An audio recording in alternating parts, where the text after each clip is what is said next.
नमस्कार मित्रांनो, साऊथचा superstar प्रभासपासून बॉलिवूडचा superstar Kartik आर्यनपर्यंत असे अनेक चित्रपट जून महिन्यात येत आहेत जे बॉक्स ऑफिसवर खळबळ माजवू शकतात। जानेवारी महिन्यात काही चांगली कमाई करणारे चित्रपट प्रदर्शित झाले, पण त्यानंतर 2024 मध्ये चित्रपटांच्या कमाईचा ग्राफ सातत्याने घसरत आहे। 5 महिने उलटून गेले तरी एकाही चित्रपटाने 500 कोटींचा गल्ला जमवला नाही। अशा परिस्थितीत जून महिन्यात अनेक चित्रपट येणार आहेत। बॉलिवूडचा आणि साऊथचा समावेश केला तर जून महिन्यात एकूण 7 चित्रपट प्रदर्शित होणार आहेत। जाणून घेऊया कोणत्या दिवशी हे चित्रपट प्रदर्शित होणार आहेत।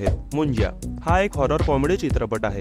हा चित्रपट 7 जून 2024 रोजी प्रदर्शित होणार आहे। आदित्य सरपोतदार या चित्रपटाचे दिग्दर्शन करत आहेत। हा चित्रपट कंतारा आणि तुंबड सारखे चमत्कार करू शकतो।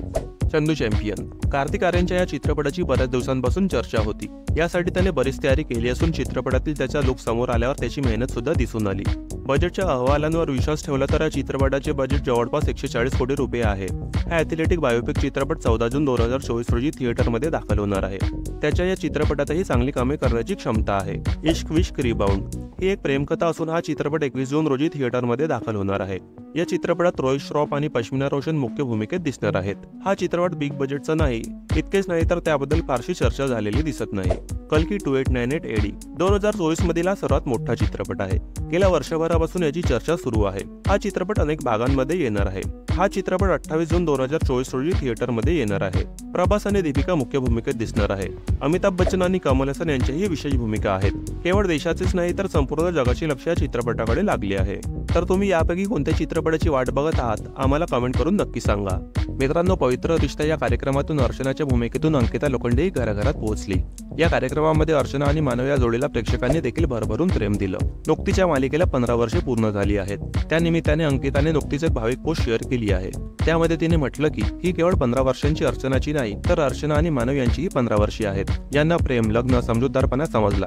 परिपूर्ण विवाह म्हणजे काय हे त्यांनी मला शिकवले।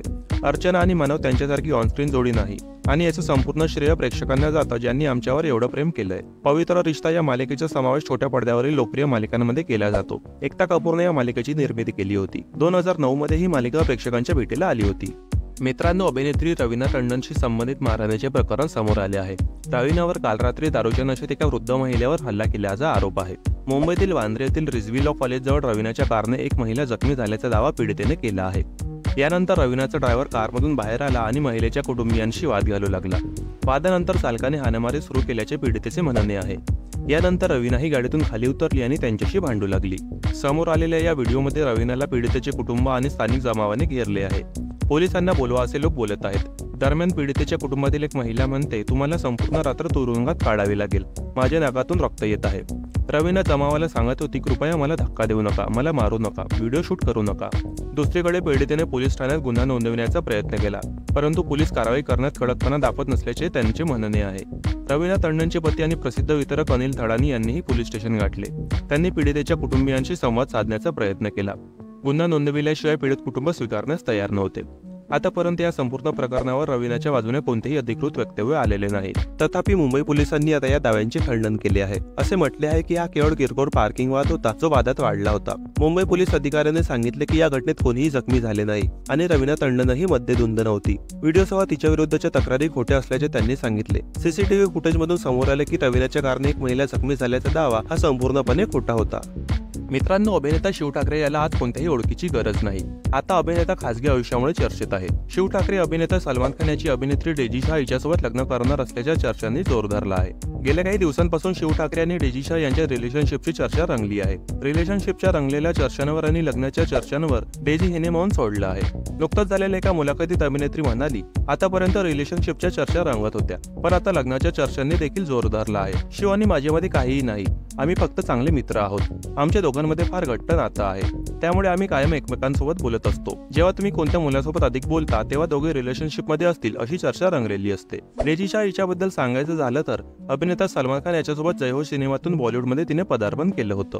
यानंतर बघूया पुढील अपडेट। बॉलिवूडचा बादशाह शाहरुख खान काही दिवसांपासून IPL 2024 मुळे चर्चेत आहे। शाहरुखची टीम KKRने यंदाची IPL ट्रॉफी आपल्या नावे केली आहे। IPL सप्ताहात शाहरुख खानने त्याच्या आगामी प्रोजेक्टवर काम सुरू केले आहे। शाहरुख खान दिग्दर्शक सुजय घोषच्या किंग या चित्रपटात काम करताना दिसणार असून त्याची मुलगी सुहाना खानही यात महत्त्वाची भूमिका साकारणार आहे। शाहरुख खानने किंग चित्रपटाची शूटिंग केल्याचे सांगितले जात आहे। दरम्यान सोशल मीडियावर शाहरुख खानचा एक फोटो व्हायरल होत आहे, जो किंग चित्रपटाच्या शूटिंगच्या सेटवरील असल्याचे बोलले जात आहे। शाहरुख खान नेव्ही ब्लू सूटमध्ये दिसत आहे। शाहरुख खानच्या किंग चित्रपटाबाबत दावा केला जात आहे की त्याची शूटिंग स्पेनमध्ये होत आहे। शाहरुख खानबद्दल बोलले जात होते की तो किंग चित्रपटात डॉनची भूमिका साकारणार आहे। यानंतर बघूया पुढील अपडेट। टीव्ही अभिनेत्री रिधिमा पंडित सध्या तिच्या लग्नाच्या बातम्यांमुळे चर्चेत आहे। तिचे नाव क्रिकेटपटू शुभमन गिलशी जोडले जात आहे। मीडिया रिपोर्ट्समध्ये असा दावा केला जात आहे की अभिनेत्री डिसेंबर 2024 मध्ये तिच्यापेक्षा 9 वर्षांनी लहान असलेल्या शुभमन गिल सोबत लग्न करणार आहे। या वृत्तावर आपले मौन तोडत रिधिमाने या दाव्यांमध्ये तथ्य नसल्याचे म्हटले आहे। याआधी शुभमन गिलचे नाव सचिन तेंडुलकरची मुलगी सारा तेंडुलकर आणि सारा अली खान सोबतही जोडले गेले आहे। अभिनेत्री रिधिमा पंडितने सोशल मीडियावर एक व्हिडिओ शेअर करत शुभमन गिल सोबतच्या लग्नाच्या बातम्या पूर्णपणे चुकीच्या आणि निराधार असल्याचं म्हटलं आहे। रिधिमा पंडित म्हणाली, माझ्या आयुष्यात असं काहीही घडत असेल, मी लग्नाचा विचार करत असेल तर मी वैयक्तिकरित्या जाहीर करेन। सध्या या बातमी तथ्य नाही। मित्रांनो, बॉलिवूडच्या ताज्या बातम्या आणि गॉसिपसाठी आमच्या फिल्मी ट्रेंड मराठी चॅनलला सबस्क्राईब करून बेल आयकॉनला नक्की प्रेस करा। भेटूया आपल्या पुढील व्हिडिओमध्ये। धन्यवाद।